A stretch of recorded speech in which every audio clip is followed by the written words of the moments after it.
了。哇！不许拍照！我要告你侵犯我的肖像权。我跟你说，不仅这样，我还把它放在我的朋友圈里，让大家都看到你的这样子。你敢？就怎么样？哎，手机在我这。喂喂，干嘛？就不给你。喂，哎，我在淋雨啊！不管不管我。把伞给我，快！干嘛？我就不给你，就不给你！快把伞给我！我不管。哎，好了好了好了，别闹了。给我。来，把衣服穿上，小心感冒。哎，不用不用不用，我这衣服特别棒，防水的。你这个太贵了，算了。难道在你眼里物品比人还重要吗？主要是我习惯了嘛，以前带队都这样，而且我特别强硬。这个雨越来越大了。哎，我记得前面有一家客栈，咱们可以过去。太好了，那我们走吧，走。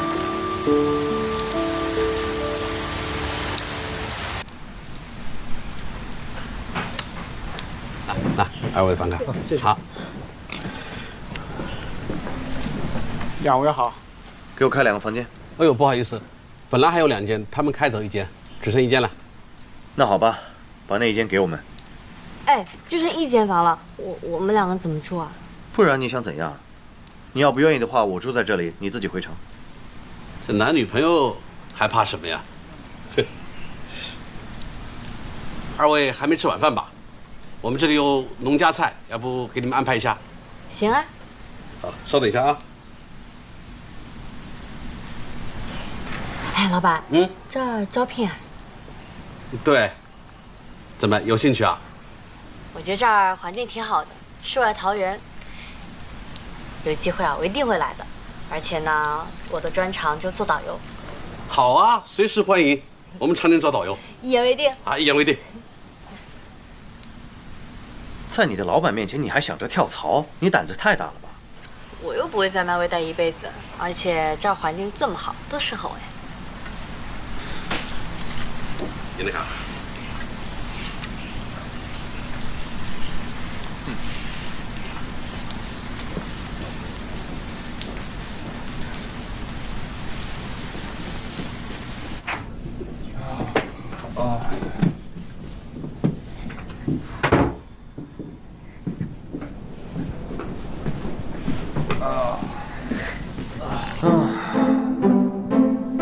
难得吃到这么美味的农家菜，还有家的味道。这场雨还有意外的收获，不错。这些都是农家菜，你这种大少爷肯定没吃过，当然觉得独特了。唉，我能够做老板，你只能做导游，知道为什么吗？有钱没？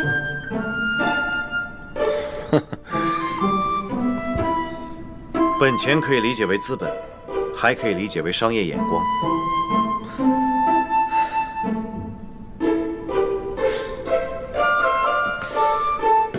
你过来，你看看，此河此雨，还有这清新的空气，纯天然的氧吧，还有纯天然的绿色食品。这是生活在城市里的人最稀缺和最向往的。如果我们把5星级的设施搬到这里来，就能增添一块新的产品内容。所以说，你要开发这旅游路线。这里的自然环境那么好，如果建一个现代化的星级酒店，会破坏环境，也会大煞风景。所以另辟蹊径，在这里收购或者合作，把这里的农家客栈改造成外观与自然环境合一的民宿，必大有前途。哎，挺好的，情人节的时候还可以做下推广，不错。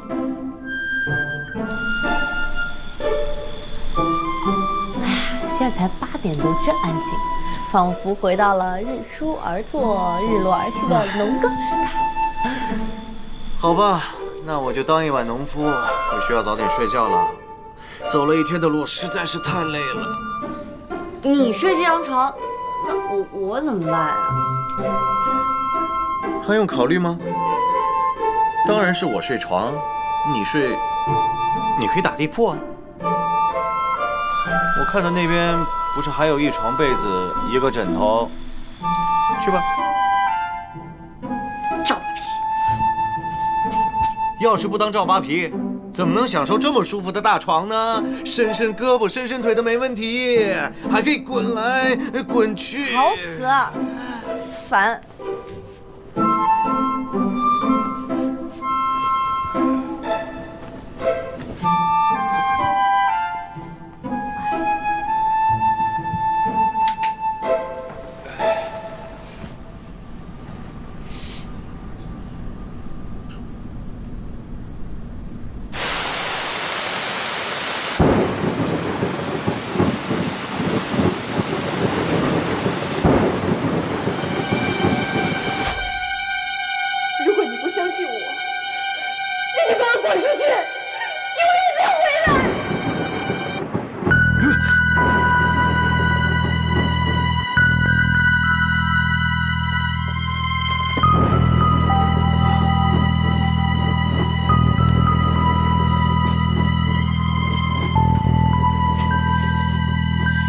赵总，喝点水吧。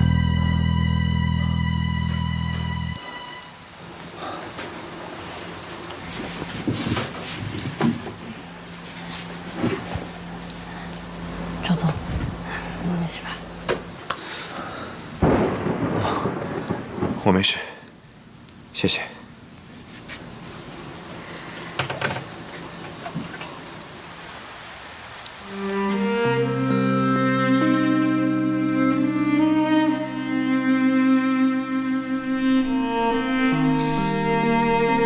你知道吗？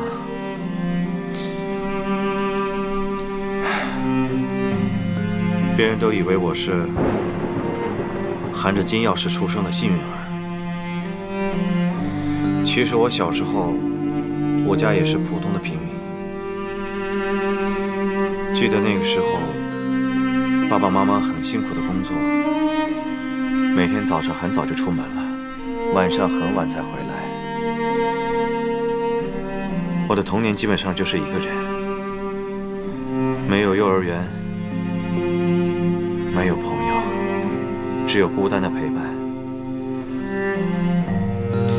然后他们两个没日没夜、无休止的争吵打架。终于有一天，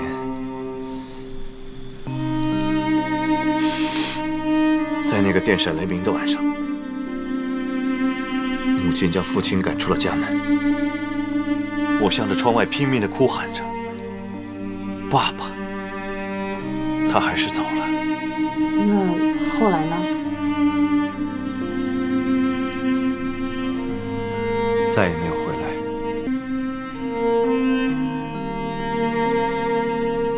父亲的样子越来越模糊，梦里已经看不清他的长相了。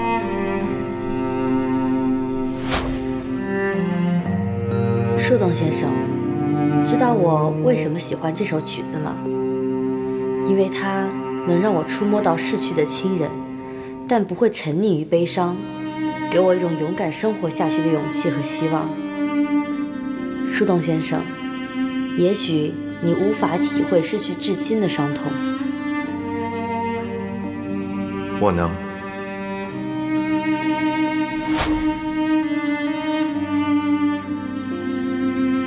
树洞先生，我明白了，我们都是内心寂寞的人，因为想念亲人而寂寞。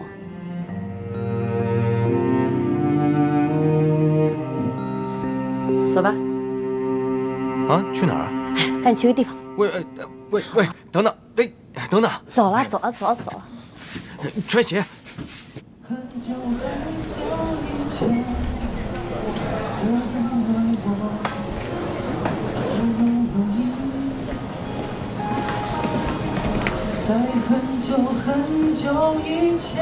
两杯茶，喝点什么？2杯长岛冰茶。好的，请稍等。哎呀，他还在这儿，真好。看不出来你竟然爱喝这么烈的酒。看不出来吧？我以前可是朋克少女。嗨，少吹牛了。哇 ，Lou Reed 的。外面世界很精彩。我觉得成龙在这部电影里面实在是太惨了。谁说的？我觉得金城武比较可怜。你是怎么知道这里的？我之前带团的时候呢，来过这儿。我特别喜欢这儿的歌手，他能把这首歌唱得特别深入人心。确实不错，我也挺喜欢的。我觉得应该把咱们这个地方呢放到我们的那个攻略里面，这样的话，文艺青年应该会很喜欢的。要是我的话，我就不会这么做。为什么呀？因为最喜欢的地方应该像秘密一样把它守住，以免游人太多玷污了它的纯粹。我觉得你这想法是不对的。快乐嘛，就应该分享给别人。真幼稚，小气。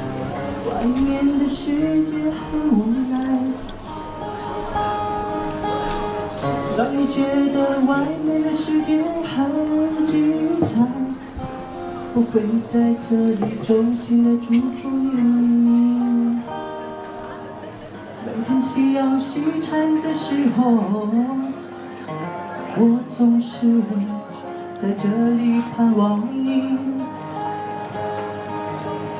天空中虽然飘着雨，我依然等待你的归期。好，谢谢我们小马哥的精彩演唱。今天呢，给大家分享一下一件开心的事儿。今天呢，是我的好朋友宁夏女士的生日。她的同伴呢，赵丹乔先生，今天要演唱一首《Perfect Day》，送给我们美丽可爱的宁夏女士。不！哎呀，来，我不行。唱一个！来！看来我们大家的掌声不够热烈呀，掌声再热烈一点好吗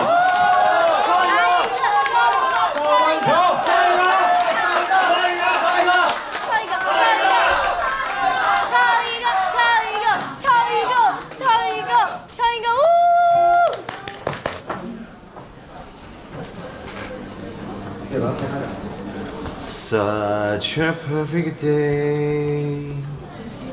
Drink a sangria in the park. And then later, when it's getting dark, we go home.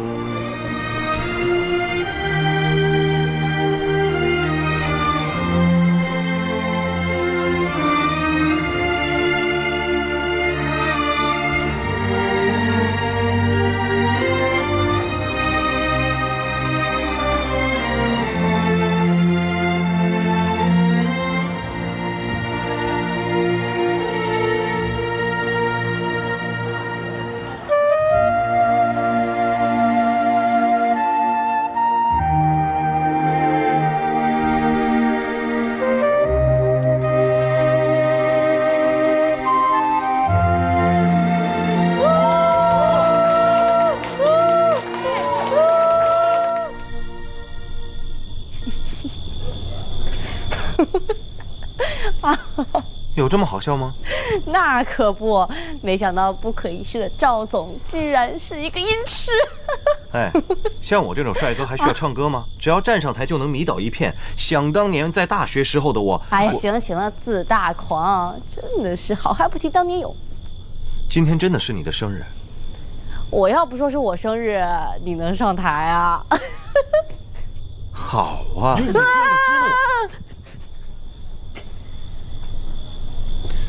不管怎么样，谢谢你。不过没关系，反正今天的酒钱呢，你报销。哦，我忘了告诉你了，公司有一项新增的财务规定，业务之外的消费，公司都一律不给报销。赵扒皮，你翻脸比翻书还快，你忘恩负义，去死吧你！留这么点，我明天就换酒店，不跟你住一起了。路上赶过来还是比较辛苦的啊。趁现在可以去玩玩。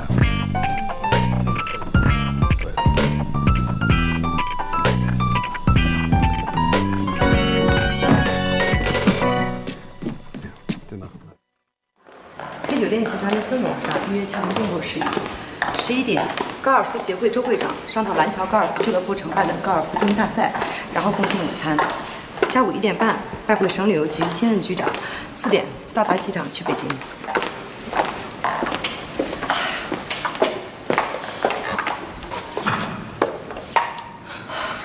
董事长，昨天晚上没休息好。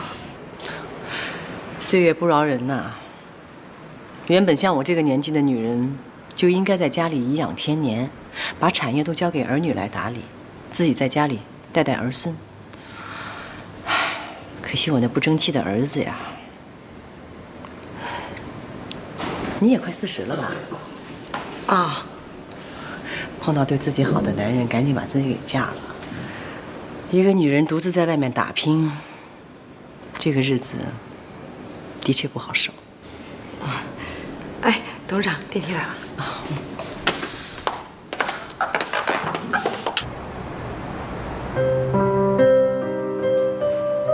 洪金瑶最近有什么动静？他还在打宁新的主意，想挖他去爱德华新成立的品牌管理公司。他动心了？没有。珠宝秀暂时告一个段落了，宁新也就不再负责相关事务，包括生活管家。这样吧，你通知人力资源部调宁新来董事长办公室，你也需要一个助手，他来了之后可以帮你分担掉一些杂物。是，董事长。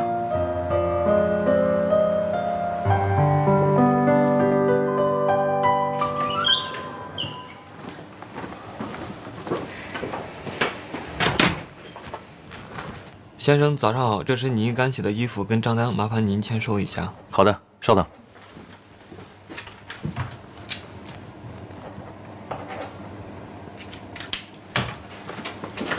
谢谢。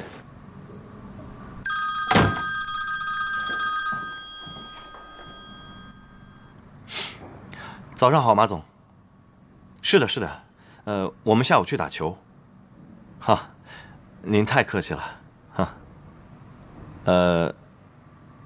好的，那我们就按照原计划进行吧。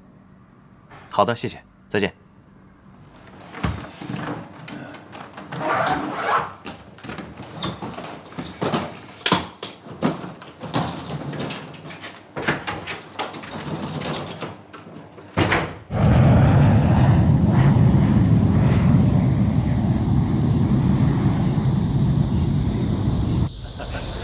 高总啊，你现在的球技见长了。哈哈，你又在夸我。我的秘书啊，他也会打高尔夫球。你看一下，我们组个队 PK 一下。好啊，没问题。先休息半小时，然后再开始。OK， 我们一会儿见。好的，一会儿见，拜拜。老公，我不会打。现学现卖呀，你能学到什么程度还要看你的资质了。待会儿你丢人现眼可不关我的事情。半个小时我怎么学呀？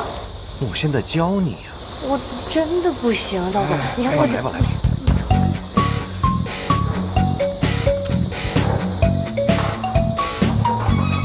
这是球垫，站上去。7号点。好，拿着站。放那么高干嘛？放低一点。拿好了，像我这样，啊。双腿与肩同宽，瞄准球，不是这么握的，像这样，交叉，握紧了，好，差不多。好了吗？准备好了，好，顶顶球，向前推，好吗？走，看到了，就这么简单，自己试试。我试一下。试着上杆。哇啊！你怎么搞的？你是别人过来杀我的吗？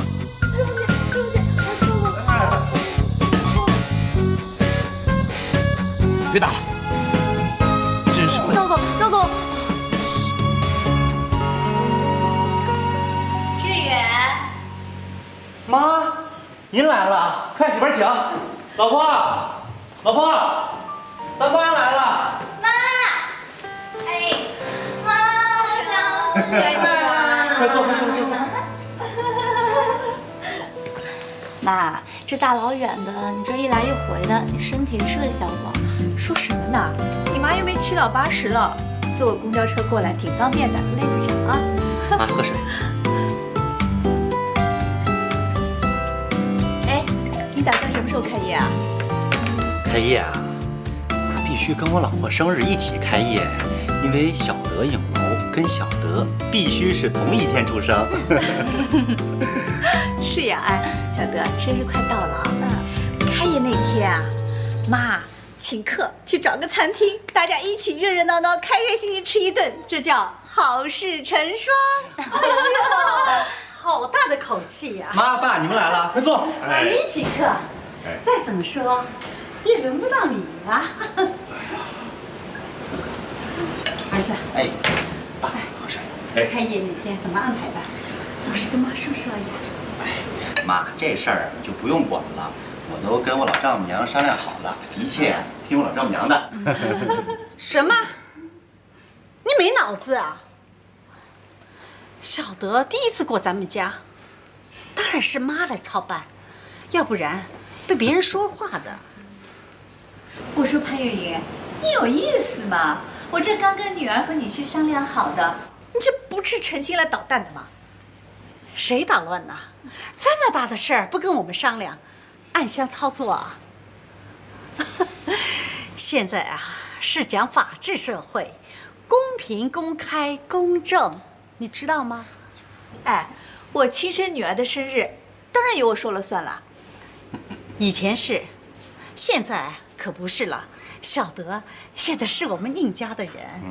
老话说啊，嫁狗随狗，嫁鸡随鸡。妈，什么狗啊鸡呀鱼啊，你当着动物园呢？哎，我说啊，都是一家人啊，和和气气，大家好商好量。就是。对，咱们好商好量的。其实我这个生日啊，过不过无所谓的，就是开业嘛，咱们大家聚在一块儿热闹热闹，咱图个吉利不是吗？小德啊，咱们呢不必争。小德生日，小德影楼，当然小德说了算。小德，你说呢？我呀，我没什么意见，要不然就听我老公的吧，啊？听我的呀？要不然等我2个姐姐来了，咱们一起好好商量商量，好不好？哎，不行，你们家那2个丫头厉害着呢，来了肯定向着你们，今天就要定。要不然就听您的吧。你看我们小德真有眼光啊，找个这么好的女婿。哎，关键时刻女婿还是向着丈母娘的。俗话说，一个女婿半个儿，一点都没有错。臭小子，像谁呀？一点都没骨气。像谁？像我老爸呗。哎，臭小子，拿我开涮啊？没有。跟你妈拿包啊，我愿意。爸妈，刚才我妈都说了，她听我的。要不然这样吧，咱们吃饭的地方咱们一块儿想，然后请客的这个钱呢，咱们就1人1半。那也行，这样行不行啦？行。哎，志远，哎，你大姐二姐来过吗？啊，那个我大姐来电话了，说她最近挺忙的，可能忙完再过来。我二姐呢，今天从外地出差回来，可能晚点过来。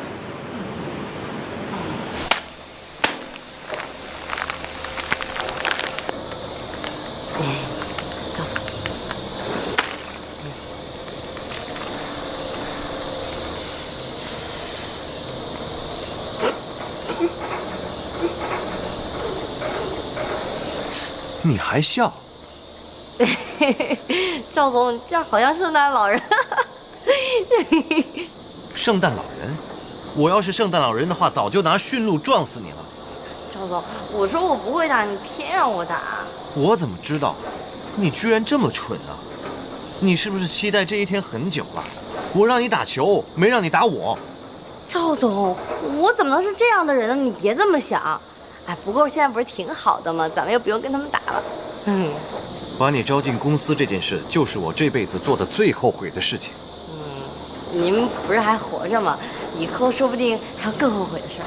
我活不了多久的，好心教你打球，却搬起石头砸了自己的脚。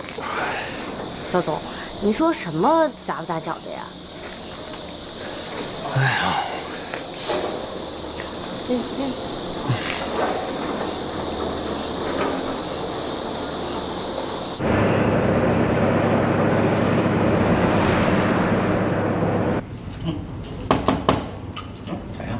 来了，谁啊？我。二姐。志远，我来看你们了。欢迎啊。小德，小德。哎呦，我打球回来饿死了。哎呀，这么多好吃的呀，太丰盛了吧。二姐，咱晚上喝点啊。哎，没问题，这么多好吃的，多喝几杯。哎呀，这还挺像模像样的，肯定能赚大钱。姐，这不多亏你吗？又出钱又出力的，要是没你的话，我估计我们这个影楼都不一定开得起来呢。哎，别这么说，还得靠你们自己。谢谢你。哎，就谁啊？大姐，今天怎么了？全来了。小夏，怎么这么巧？多亏我多拿了1副碗筷，我掐指一算，我大姐就来。来，你这效率可真高，这么快就能。夫妻同心，其利断金呐。验一瓶啊。你别喝啊。好，知道了。来，庆祝我们影楼第一天开业啊！干杯！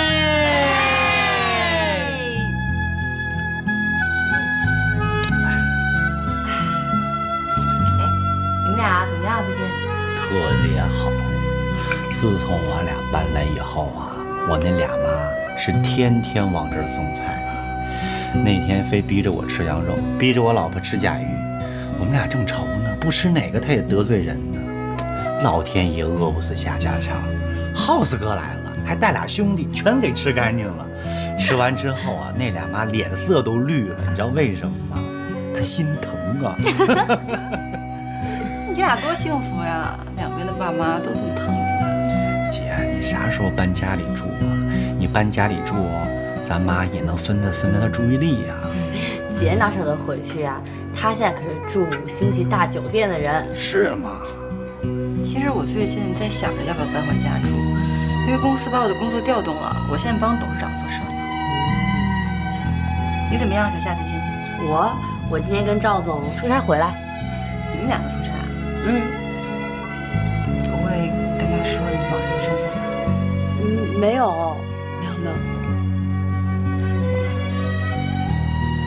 哎，什么赵总，什么网友，什么揭穿，我怎么听不懂啊？小孩别管大人事儿，快吃饭。来，吃饭。吃饭吧。来，吃。吃饭喽！哎呀，这菜看起来就很可口。是。哎，小德，你说你看上志远哪一点了呀？娶到你这么好的老婆，又会做菜，性格又好。我也想不明白。我想一下，我也想不明白，为什么？你们俩呀，一点都不了解我，我优点很多呀，没钱、没房、没车，啊，这不是缺点啊。但是我有一颗爱我老婆的心呐。你还有一张会说甜蜜的嘴。太肉麻了，这两个人真的是。快吃这个，我拿手菜。好。你说，牛郎织女1年只能见1次，但却可以恪守爱情的承诺，不离不弃。但现代人呢，明明有 QQ、email、WeChat， 有手机，可以天天见面，随时联系，但是恋人之间的关系却那么脆弱。所以说，爱情不在于距离，在于心与心的感应。小夏，你再帮我一个忙，你黄小豆的身份我要再用一阵子。因为有一些工作上的事情，我还要拜托到赵丹桥。你放心，我很快会把这个身份还给你，到时候我也会和他解释清楚。行吧。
树洞先生，咱们明天见吧。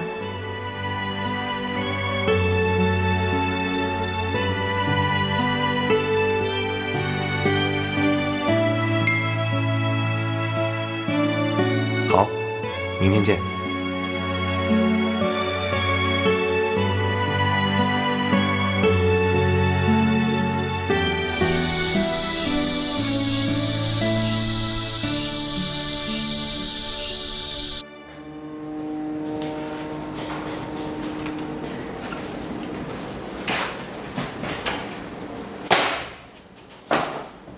你们这都开心什么呀？啊！太让我失望了！我可是听朋友介绍才来你们这儿的。你们做了这么多次方案，没有一次是让我满意的。李小姐，您的要求呢实在太抽象了，不仅我们实现会有难度，而且效果也达不到您的预期设想呀。我花了那么多钱，不是来听你说这些的。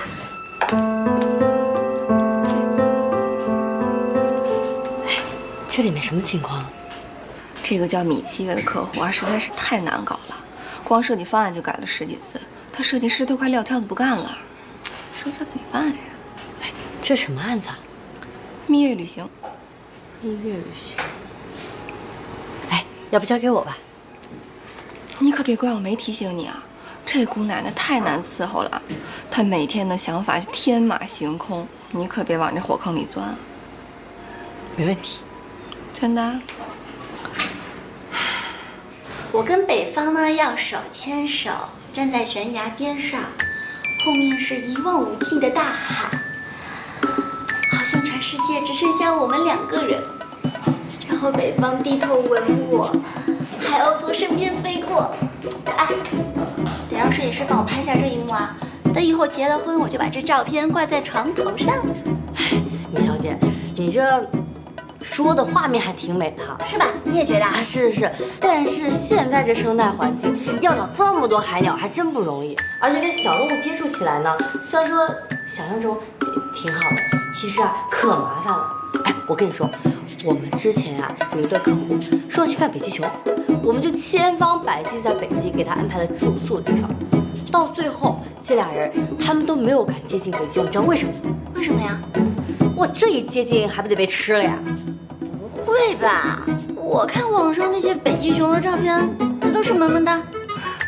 网上照片那可不都萌萌哒吗？但是真实时候真的不是这样的。哎，我跟你说，我们还有一个客户说要找那个吴宇森电影的感觉，我们就给他在旅游的地方找了一个厂房，改了一酒店，他们不满意啊，说要那个什么，就是一堆鸽子从背后哗一下飞起来的感觉，我们就给他找了一个广场，到最后一张照片没拍上，你知道为什么吗？为什么呀？这姑娘打鸽子屎都来不及呢。你到底想说什么？李小姐，您接受后期嘛，P得跟真的一模一样。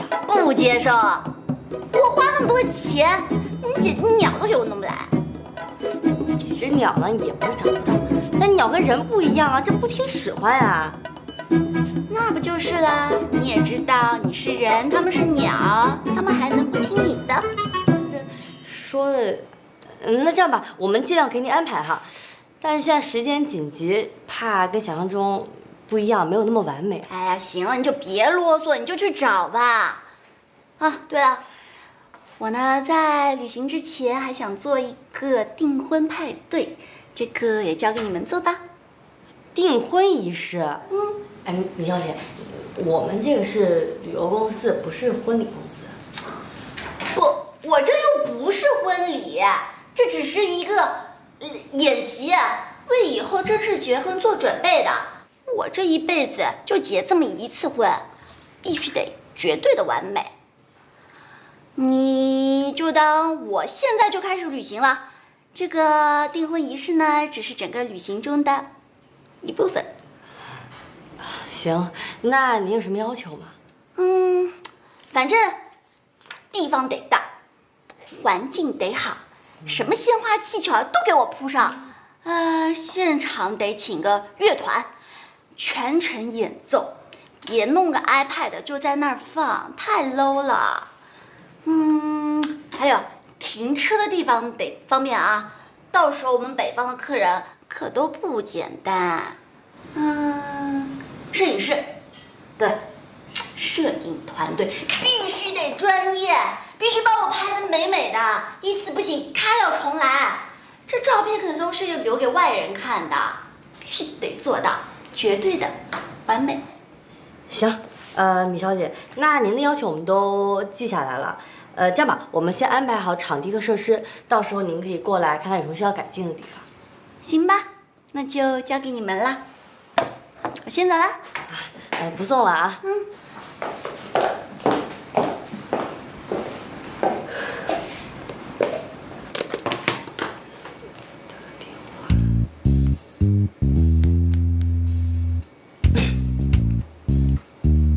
哎，喂，蚊子啊，哎，我们这儿有一个那个蜜月旅行跟拍啊，可我不差钱儿。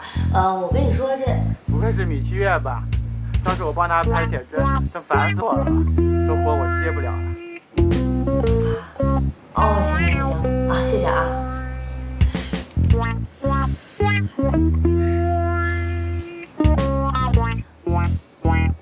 哎，喂，哎，我们这儿有个蜜月旅行跟拍，啊，不差钱，就是那个米七月小姐，你知道吗？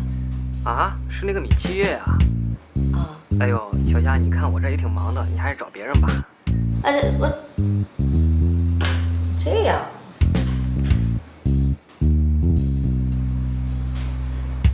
喂，哎，那个我们这儿有一个蜜月旅行跟拍，啊，对，就是那个米小姐，哎，是。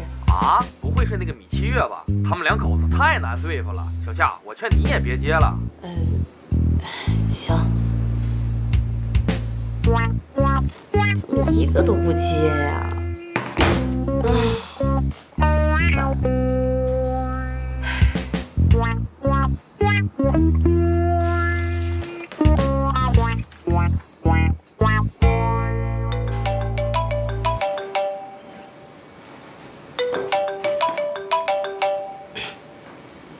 喂，志远呐？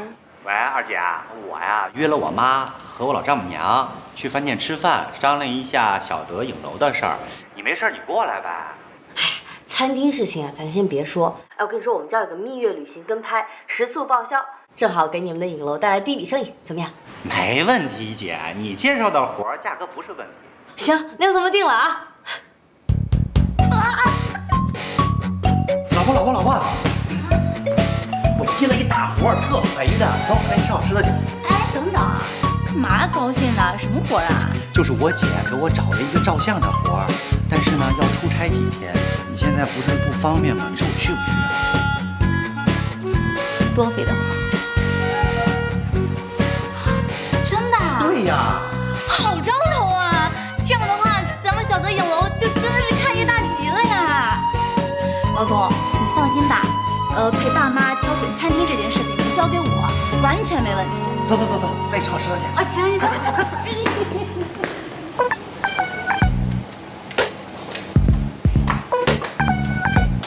这电影婚宴的菜都给我安排的清清标准的，食材都给我当天空运的，不但好吃，摆盘要好看，关键的是要有表演性。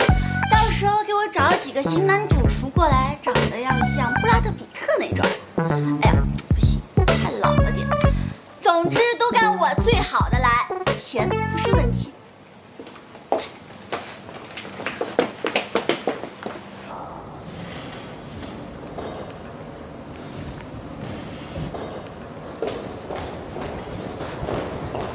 老公，哎，你来了，李小姐。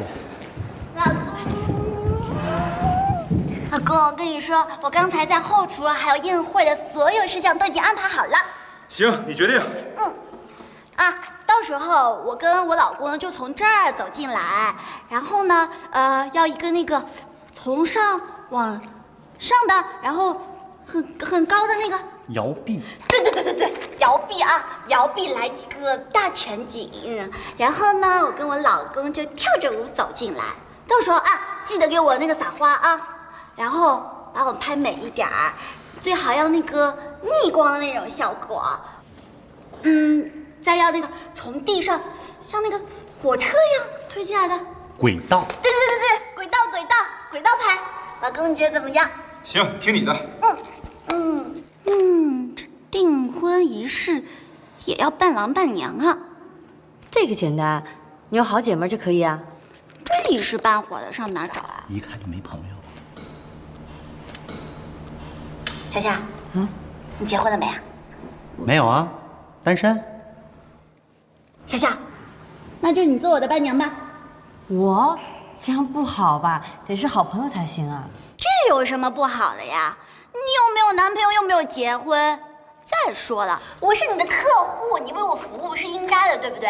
再说我到时候你站一天，我给你1个月的工资好了。真的？那可以。一个天有3。好，就这么愉快的决定了。小夏，你到时候呢就打扮的美美的，站在那里帮我招呼客人，说不定还能被谁看上，我还能促成一段美好的姻缘的。就这么办了。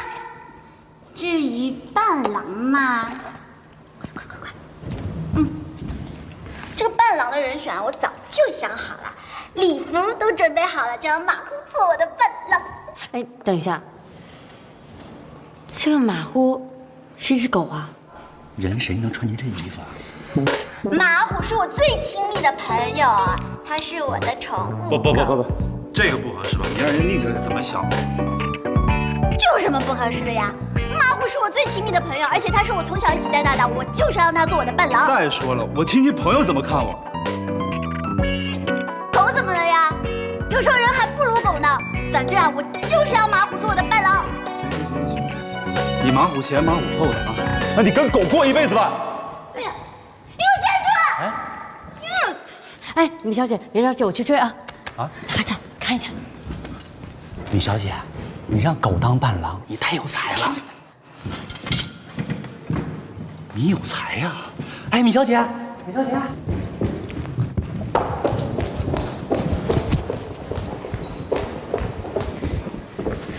孙先生，别跟着我。孙先生，你别生气啊，你听我说。怎么了？孙先生，这都快要结婚了，有什么话不能好好说呀？不就是结个婚吗？你看他在那儿，天天找茬，不是这个不行就那个不行。这个是我的俊，那个是我的俊，合着他这辈子什么都没干，光做梦了。哎呀，我特别能够理解你，但是哪个女孩不爱幻想啊？而且婚礼对女孩来说很重要的，最关键的是，米小姐付出那么多心血，你好歹要理解一下嘛。我说的有道理吧？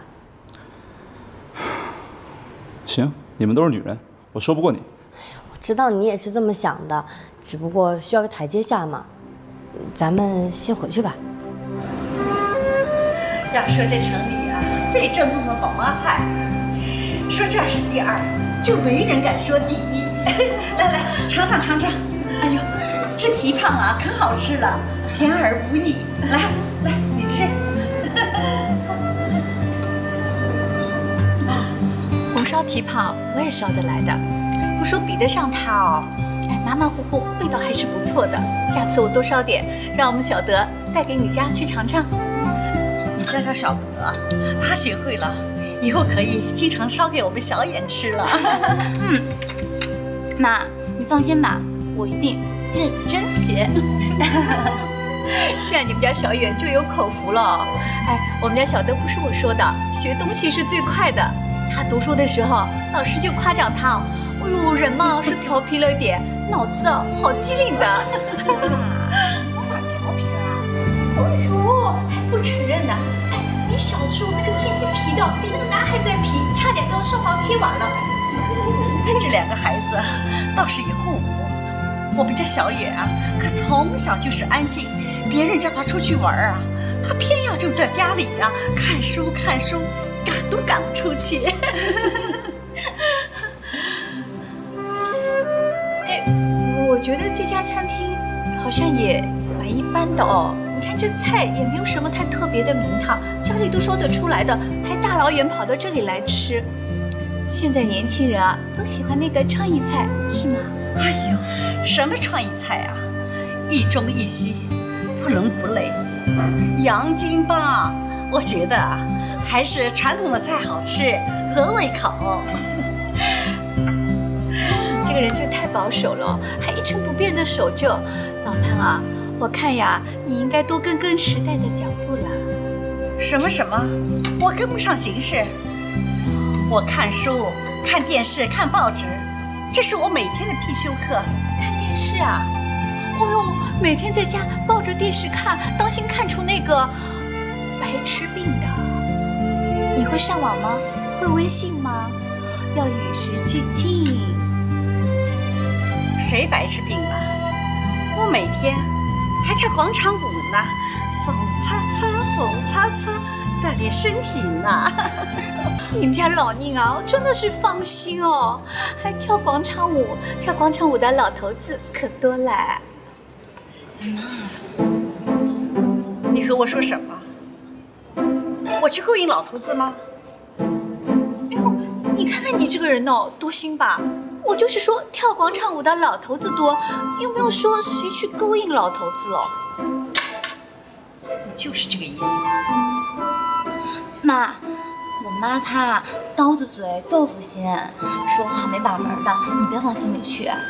再说咱们跳广场舞有什么不好呀？有老头子看上咱，说明魅力无限，咱自豪还来不及呢，是不？小德可真懂妈妈的心。想当年啊，我可是个文艺工作者，我现在这样的气质，就是当年锻炼出来的。不像有些人呐，只知道打麻将，一点都没有艺术的情趣。谁没有艺术情趣了？妈，你也是的，咱们以后不要天天打麻将了，没事跳跳广场舞，活动一下筋骨，多健康呀！再说万一呀，有老头子看上你了，他能给我找一个后爹呢。没大没小的，我妈还害羞了。咱们吃吧，咱们吃饭都凉了。来。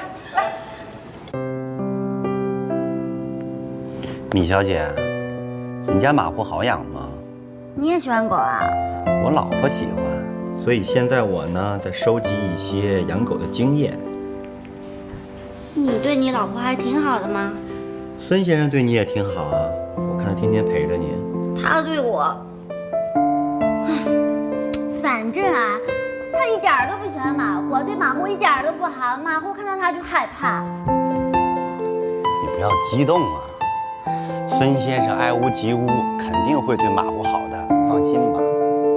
你呀，别老那么挑剔，那么刻薄，要不再好的男人啊，也会被吓跑的。女人不都这样吗？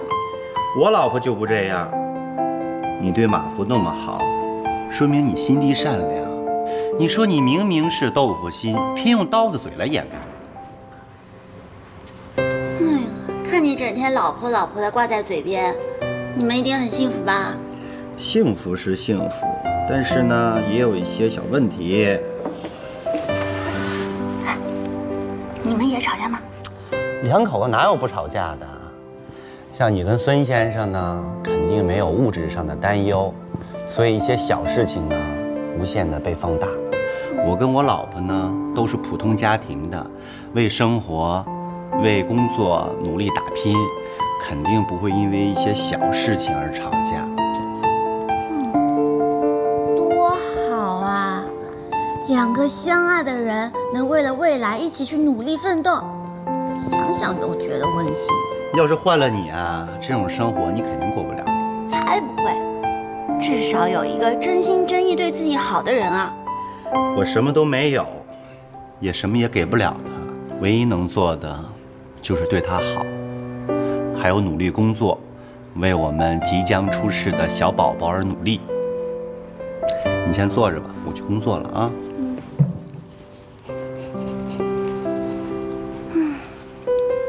对我来说，有一个全心全意对自己好的人，比什么都重要。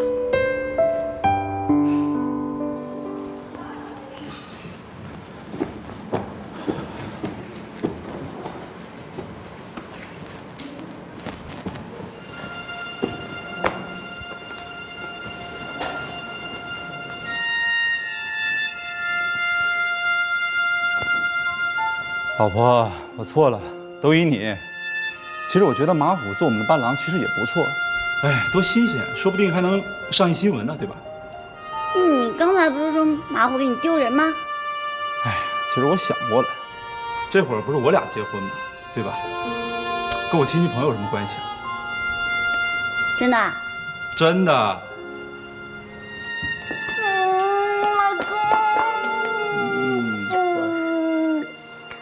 老公，我刚才想了一下，让马虎做我们伴郎，确实有点不合适，要不我们算了。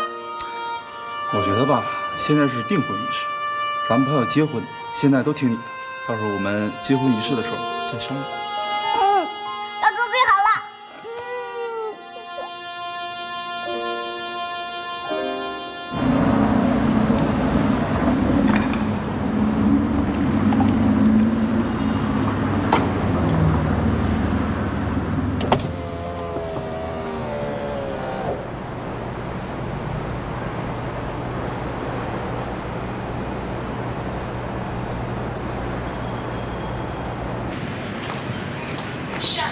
哟，欣姐，今天打扮的这么休闲啊！我男朋友喜欢穿休闲装。哎，听说你跟刘董事长的公子在谈恋爱，是不是真的？听谁说？上次你们来酒店参加朋友的婚礼，可是手牵着手进来的，这可是爆炸性新闻。现在有谁不知道啊？公司上下。哎，欣姐，听说跟大款交往不光要会撒娇发嗲，偶尔啊还得刁蛮任性。大款就喜欢这一块，觉得特有性格，特真实。是啊是啊，偶像剧里可都是这么演的呢。你们太八卦了。到时候啊，你去蓝桥国际的时候，别忘了提携我妈，还望大少奶奶多多关照。行了，我走了，拜拜，拜拜。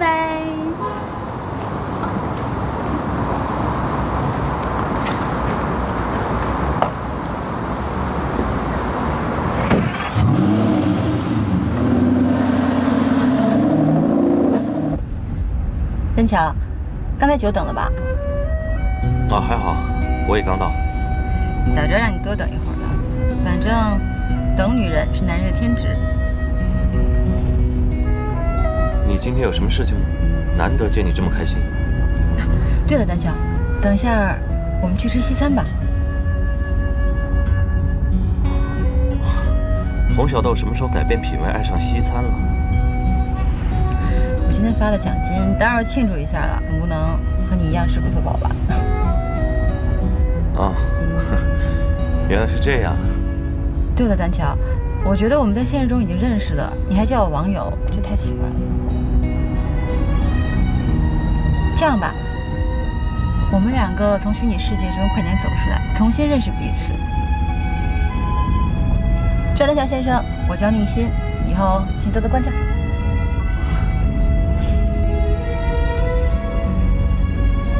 好吧，从现在开始，我不叫你洪小豆了，我叫你宁馨。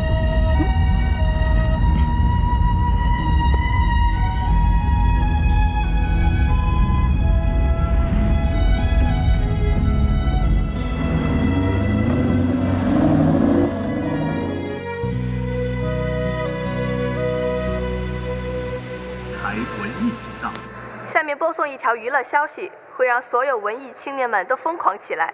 My Little Airport 乐队将来我市举办演唱会。My Little Airport 的粉丝们，你们准备好了吗？那就赶紧抢票吧！天哪，终于等到这天了！树洞先生，告诉你好消息 ，My Little Airport 乐队要来喽！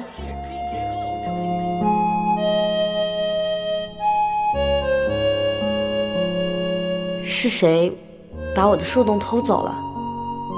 赵丹桥、宁馨，从今以后，谁又来和我分享我的快乐和悲伤？洪小豆对树洞来说真的重要吗？可能只是个网名而已。他背后真实的那个人，对树洞来说根本就不重要，包括他的喜怒哀乐，他的心跳和悸动。那树洞对洪小豆呢？赵丹桥对宁夏呢？重要吗？不然为什么他和别人走了，我会感到寂寞？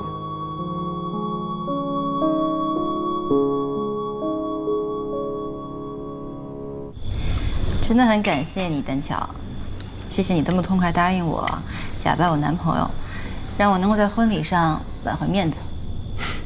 举手之劳。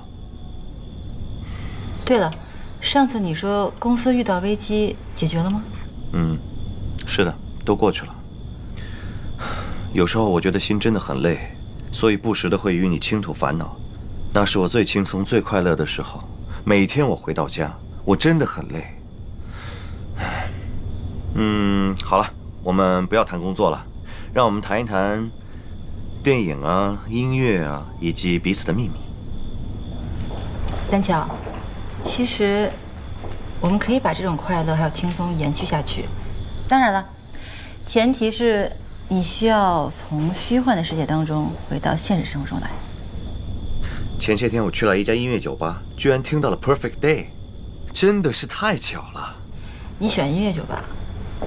我觉得太吵了，我不太喜欢。我说 Perfect Day， 居然还有人记得这首老歌。怀旧这东西怎么说呢？我觉得就是个潮流吧，每隔几年都会流行一次的。你不是喜欢这种音乐吗？啊，对了，丹桥，我有个很重要的事情都忘记告诉你了。我现在已经调到董事长办公室工作了。你说人和人的缘分是不是很奇妙啊？这次我一定会努力，尽快得到董事长的认可。他的认可就这么重要吗？当然，他不单单是我的董事长，更重要的是，他还是你的母亲。丹桥，说实话，你是更喜欢网络中的那个我，还是现实生活中的我？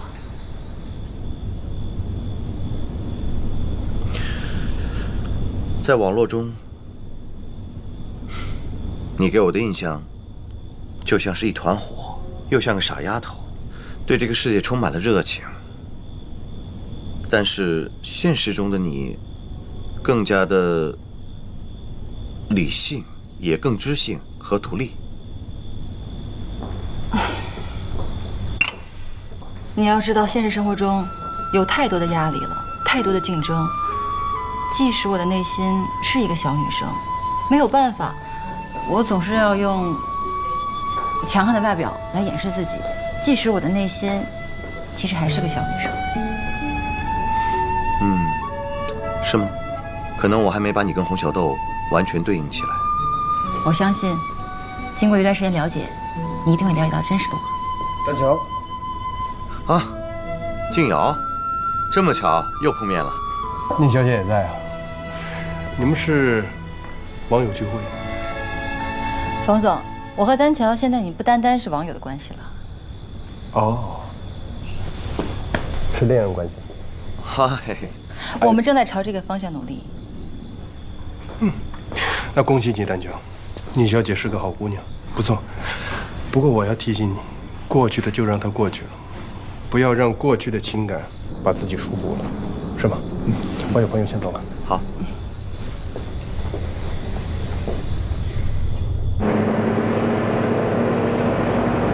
丹乔，冯先生刚才说的“摆脱过去的阴影的束缚”是什么意思啊？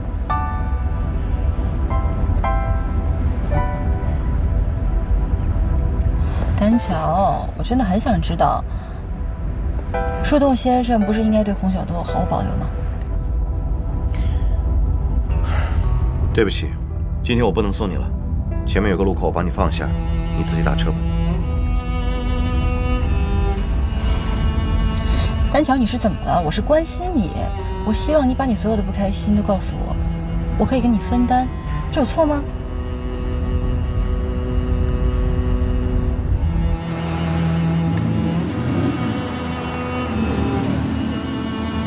抱歉，只能送你到这儿了。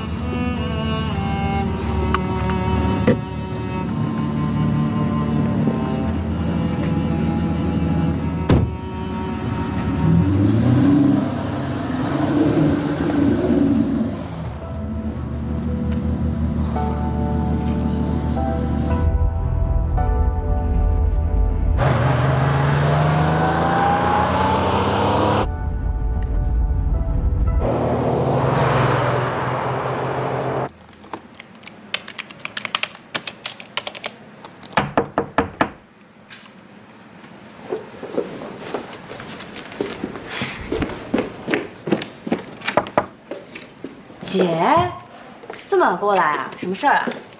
没事不能来找你啊，我还打算今天住你这儿呢。真的，太棒了！怎么这么晚不睡觉干嘛呢？哦，我正好拍了一些照片，做些资料，收拾一下。对了，小夏，你之前跟树洞先生聊天当中，有没有提到过他过去的感情史啊？没有啊，你怎么问这个啊？今天跟他吃饭，他谈到这个话题，我一时答不出来了。今天你们有见过啊？主要是为了谢谢他之前假扮我男朋友，所以请他吃了顿饭。小夏，你们两个以前聊天都聊些什么话题啊？我们就聊些电影啊、音乐啊这些的。坦白说，你喜欢他吗？无论是树洞先生，还是赵丹乔。说呀。其实我还挺依赖他的，不管是开心的事情还是难过的事情，都会跟他分享。他是最了解我的人，我什么秘密都会跟他说。哎，不过当我知道赵丹乔就是树洞先生的时候，真的吓我一跳哎！因为树洞先生是个很温暖的人，但是赵丹乔冷冰冰的。不过相处久了之后才发现，真正的赵丹乔和树洞先生是一模一样的。那也还是朋友了。这么说，到底是喜不喜欢？哎，姐，你问这干嘛呀？我也不知道该怎么说。我觉得我喜欢他了，特别是经过这段时间的接触，我觉得我越来越喜欢他了。所以小夏，我需要你把洪小豆的身份继续让给我，还要给我 APP 的账号和密码，让我更多了解他。姐，感情不是随便的东西，怎么能说让就让呢？我仔细想过了，这些年以来，我浪费了太多的时间，太多的青春在随然身上。我不在乎他穷，也不在乎他没有本事，但结果呢，我什么都没有得到。与其这样的话，我还不如找一个家庭条件好，结婚后又能大家羡慕我的男人结婚。目前来看，赵丹桥是最好的选择。所以小夏，你一定要支持我。姐，那你真的喜欢他吗？喜欢。那他喜欢你吗？现在也不确定，但以后一定会的。姐，我跟他说了那么多秘密，这些秘密都属于我的，你不能连我的人生和我的秘密都拿走吧？这跟人生有什么关系？我不过是需要你们聊天记录，这样的话呢，我就能更多的了解他，也能让他更快的信任我。这有什么呢？姐，我知道你受了很大的打击，但是这件事情对我来说也很重要，你知道吗？不想说了，我要出去走走。小夏。